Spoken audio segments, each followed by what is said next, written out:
ये ताई बोलो आपके लिए हम हाजिर ਗਾਰਡ ਨੇ ਮੈਨੂੰ ਫੜਿਆ ਸੀ ਨਾ ਕਿ ਖਿੱਚੇ ਨਾ ਤੋ ਉਹਨੇ ਉੱਤੇ ਕੀਤਾ ਗਾਰਡ ਨੇ ਮੈਨੂੰ ਪੈਂਟ ਚੋਂ ਖਿੱਚਿਆ ਪੈਂਟ ਲੱਤ ਕੀਤਾ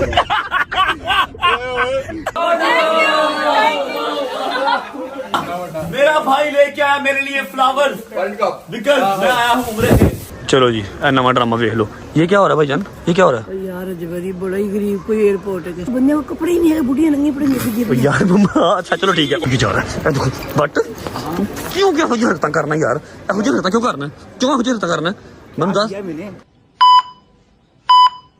चलो how are you bro how are you good brother in angry mood okay no worries brother in angry mood चल भाई ले भाई ये ले भाई ये आ गया तीसरा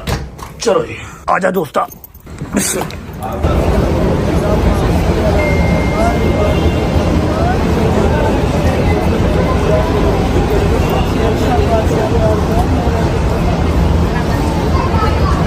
बिस्मिल्लाह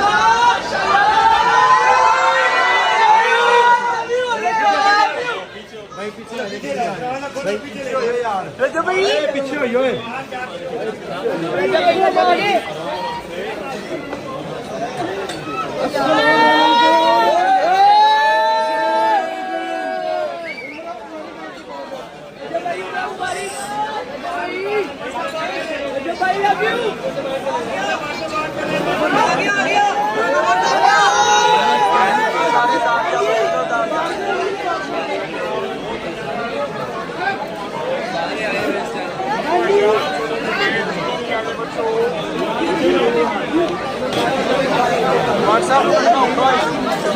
मेरे वाले नहीं